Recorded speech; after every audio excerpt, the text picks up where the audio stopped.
Hi friends, நாம் அனைவரும் ஆவலுடன் எதிர்பார்த்து காத்திருக்கக்கூடிய நவம்பர் மாதத்துக்கு உண்டான ராசி பலன் என்ன சொல்ல போகிறது. முதலில் நவம்பர் மாதத்தில் என்னென்ன மாற்றங்கள் நிகழ இருக்கிறது. நவம்பர் மாதம் 3ஆம் தேதி சுக்கிரன் தனது சொந்த வீட்டில் ஆட்சி பலம் பெறுகிறது. இதை ஒரு சில ராசிகளுக்கு மாளவிகா யோகம் என்ற ஒரு அமைப்பில் வருகிறது. நவம்பர் மாதம் 9ஆம் தேதி விருச்சிக ராசியில் இருக்கக்கூடிய புதன் என்ற கிரகம் வக்ரம் அடைகிறது. நவம்பர் மாதம் 17ஆம் தேதி நமக்கு நீசமடைந்த சூரியன் துலா ராசி மண்டலத்திலிருந்து விருச்சிக ராசியில் வந்து அமர்ந்து குருவின் பார்வையை பெற்று சிவராஜ யோகமாக மாறுகிறது. நவம்பர் மாதம் 24ஆம் தேதி இந்த புதன் என்ற கிரகம் வக்ரத்தில் துலா ராசி மண்டலத்துக்குள் பின்னோக்கி வருகிறது. நவம்பர் மாதம் 26ஆம் தேதி சுக்கிரன் என்ற கிரகம் தனது ஆட்சி வீட்டில் இருந்து விருச்சிக ராசிக்கு பயிற்சியாக இருக்கிறது. வருடாந்திர கிரகத்தில் எந்த விதமான மாற்றமும் இல்லாமல் குரு என்ற கிரகம் அதிசாரம் பெற்று தனது உச்ச வீட்டில் கடக ராசியில் அமர்கிறார். மேலும் குரு என்பவர் சனீஸ்வர பகவானை பார்க்கிறார். ராகு கேது இந்த நிலைப்பாட்டில் எந்த விதமான மாற்றமும் இல்லை. இப்போ குரு செவ்வாய் பார்வை, சுக்கிரன் ஆட்சி, செவ்வாய் புதன் சேர்க்கை, அதையும் தவிர சூரியனுக்கு குரு பார்வை. இந்த ஒவ்வொரு பார்வையும் ஒவ்வொரு சேர்க்கையுமே நாம் தனித்தனியாக 12 வீடியோக்களாக உருவாக்க வேண்டிய விஷயம். நேரமின்மையின் காரணமாக அனைத்து சாராம்சங்களையும் இந்த பதிவில் நாம் கொடுத்துள்ளோம். உங்களது ராசிக்கு இந்த கிரக சஞ்சாரங்கள் உங்களை மேலும் தூக்கி போடுமா அல்லது மேலும் அதிர்ஷ்டத்தை நன்றாக தூக்கி கொடுக்குமா என்பதை இப்பொழுது விவரமாக காண்போம்.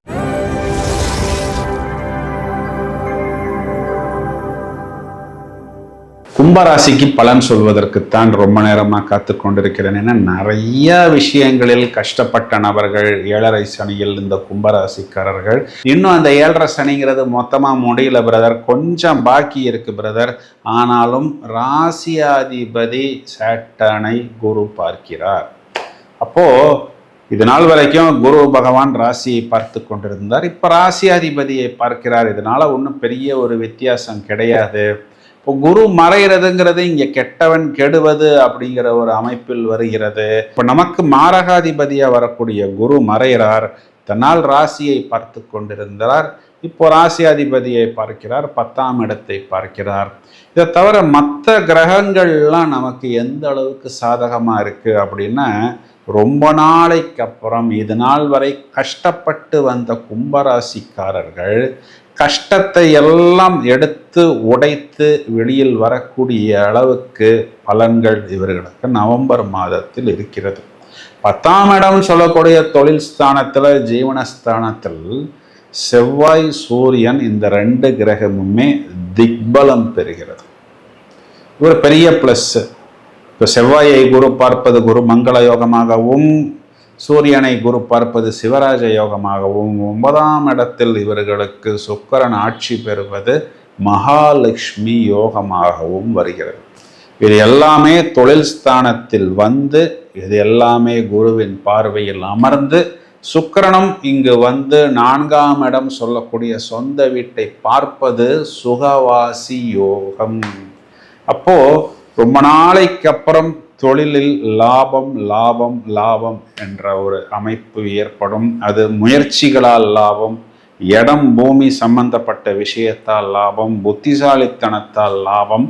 புத்திசாலித்தனத்தால் பிரமாதமாக தங்களது வேலைகளை வெளிப்படுத்தி அதன் மூலம் பலரது ஈர்ப்பையும் தங்கள் பக்கம் கொண்டு வந்து நிறைய வாடிக்கையாளர்கள், ஒருவேளை வேலை செய்யக்கூடிய நபர்களாக இருந்தால் வித்தைகளை, புத்திசாலித்தனத்தை வெளிப்படுத்தி அதன் மூலமும் ஒரு அப்ரிசியேஷன், ஒரு இன்க்ரிமெண்ட், ஒரு ஆன்சைட்டு, ஒரு ப்ரமோஷன் இப்படியெல்லாம் மேலும் மேலும் இவர்கள் ஒரு வெற்றி கொடி நாட்டக்கூடிய அமைப்பாக இருக்கிறது அப்படின்னு சொல்வதுதான் நிதர்சனமான உண்மை. இந்த புத்திசாலித்தனத்தை குறிகாட்டக்கூடிய இந்த புதன் 10ஆம் இடத்தில் வந்து அமர்ந்து தொழிலில் இவர்களை பக்குவப்படுத்தி திரும்பவும் பாக்கியஸ்தானத்துக்கு போய் அந்த பாக்கியங்கள் சம்பந்தப்பட்ட விஷயங்களில் மேலும் இவர்களை நன்றாக யோசிக்க வைத்து திரும்பவும் அவரே தொழில் ஸ்தானத்தில் வந்து அமர்ந்து தொழிலில் இவர்கள் கெட்டிக்காரர்கள், இவர்கள் பிரமாதமாக யோசிக்க கூடியவர்கள். பிறகு செவ்வாய் சுக்கிரன் சேர்க்கை பிருகு மங்கள யோகமாக அங்க வந்து அமர்கிறது. இந்த மாதிரி நிறைய விஷயங்கள் கும்பராசிக்காரர்களுக்கு இந்த நவம்பர் மாதத்தில் மேலும் மேலும் கூடுதல் வெற்றியை கொடுப்பதற்கு தயாராக இருக்கிறது. இங்கே தர்ம கர்மாதிபதி யோகம் அப்படிங்கிற ஒரு ராஜ யோகமும் வந்து அமர்கிறது. மெயினான யோகங்களில் ஒரு 10ல் ஒரு 8 யோகம் 9 யோகம் கும்பராசிக்காரர்களை கும் என்று தூக்கி கொடுப்பதற்கு நவம்பர் மாதம் ரெடி. நான் ரெடி, நீங்கள் ரெடியா அப்படின்னு சொல்வது போல் தூங்கி கொண்டிருந்த கும்பராசிக்காரர்கள் எல்லாம் எந்திரித்து ஒரு 100 மீட்டர் ரேஸில் ஓடுவது போல் வேகமாகவும் விவேகமாகவும் புத்திசாலித்தனமாகவும் பலரை தங்கள் பக்கம் ஈர்க்கக்கூடிய அமைப்பில் ஒரு வெறி பிடித்து செயல்படுவார்கள்னு சொல்வது தான் நிதர்சனமான உண்மை. ஏன்னா இந்த ராசியில் இருக்கக்கூடிய ராகுவே என்ன பண்ணும்னா நம்ம இருக்க விடாது, பரபரப்பாக்கி விடும். இப்போ இந்த ராசியை தொழில் ஸ்தானத்திலிருந்து செவ்வாய் பார்த்து தூண்டுவதால் என்ன ஆகும்? ராகுவிற்கு குருவின் பார்வை மறுக்கப்படுகிறது. அப்போ நிறைய விஷயங்கள்ல நம்ம ட்ரையல் அண்ட் எரர் பார்ப்போம். அப்போ சேஃப்டியான விஷயங்கள் மட்டும் கையில் எடுத்துக்கொள்ள வேண்டும். அரசாங்கத்துக்கு புறம்பான விஷயங்களை எடுத்துக்கொள்ளக்கூடாது. அதாவது அரசாங்கம் அங்கீகரிக்கப்படாத விஷயங்களை சில நேரத்தில் அந்த வெற்றியின் உற்சாகத்தில் வெற்றியின் போதையில் கை வைக்காமல் இருப்பது புத்திசாலித்தனம். ஏன்னா இயற்கையாகவே நல்ல லாபம் சம்பாதிப்பதற்குண்டான அமைப்பு இந்த நவம்பர் மாதத்தில் இருக்கிறது. செவ்வாய் ராகுவை தூண்டி விடுவார். இப்போ அங்கீகரிக்கப்படாத விஷயங்களை நாம் கையில் எடுத்தால் கண்டிப்பாக அதற்குண்டான ஒரு இழப்பை நாம் சந்திக்க நேரும். இந்த ஒரு விஷயத்துக்கு மட்டும் கூடுதல் கவனம் எடுத்துக்கொள்ள வேண்டும். தலையில் குறிப்பாக ஏதாவது சின்ன சின்ன ப்ராப்ளம்ஸ் வந்தால் உடனடியாக வைத்தியம் எடுத்துக்கொள்வது புத்திசாலித்தனம். தலையை பத்திரமாக பார்த்து கொள்ளணும். ஏன்னா ராசியை செவ்வாய் பார்க்கிறார். அப்போது கூடுதலாக ஹெல்மெட் எடுத்துக்கொள்வது, டிரைவிங் ப்ரிகாஷன் எடுத்துக்கொள்வது. 7ஆம் இடத்தில் கேது கணவன் மனைவி உறவில் வந்து பிரச்சனைகள் அப்படின்னு பெருசாக வராது. ஆனால் ஒரு பெருசாக ஒரு அந்யோன்யம் இருக்காது. மைனஸ் இல்லை அப்படின்னா அதையே ஒரு ப்ளஸ்ஸாக எடுத்துக்கொள்ளலாம். இந்த நேரத்தில் உங்களுடைய லைஃப் பார்ட்னர் கொஞ்சம் ஒரு ஆன்மீக நாட்டம், ஏதோ ஒன்றை இழந்தது போல் வழக்கமாக இருக்கக்கூடிய அந்த ஒரு பரபரப்பு சுறுசுறுப்பு இல்லாமல் தான் இருப்பார். இதனால் ஒரு மைனஸ் இல்லை அப்படின்னு நீங்கள் நடந்து கொண்டால் அதுவே போதுமானது. 7ஆம் இடம் குறிக்கக்கூடிய வயிறு, அடிவயிறு சம்பந்தப்பட்ட விஷயத்தில் இந்த பதப்படுத்தப்பட்ட உணவு, ஃப்ரிட்ஜில் ஒரு மாவை அரைத்து வைத்து 9 நாளுக்கு நான் தோசை சுட்டு சாப்பிடுகிறேன் அப்படிங்கிற மாதிரி எல்லாம் இல்லாமல் அந்த ஃப்ரெஷ் ஃபுட்டு, சீனியர் சிட்டிசன்ஸாக இருந்தால் ஃப்ரெஷ் ஃபுட் எடுத்துக்கொள்வது புத்திசாலித்தனம். கும்பராசி சகோதரிகளை எடுத்துக்கொண்டால் உங்கள் கணவன் தொழிலில் இது காலகட்டங்களில் கூடுதல் பிஸி.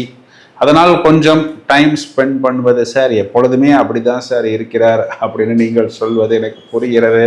கும்பராசி குழந்தைகள் எடுத்துக்கொண்டோம்னா படிப்பில் கண்டிப்பாக இது காலகட்டங்களில் கூடுதல் கவனம் செலுத்துவார்கள் அப்படின்னு சொல்வது தான் நிதர்சனமான உண்மை.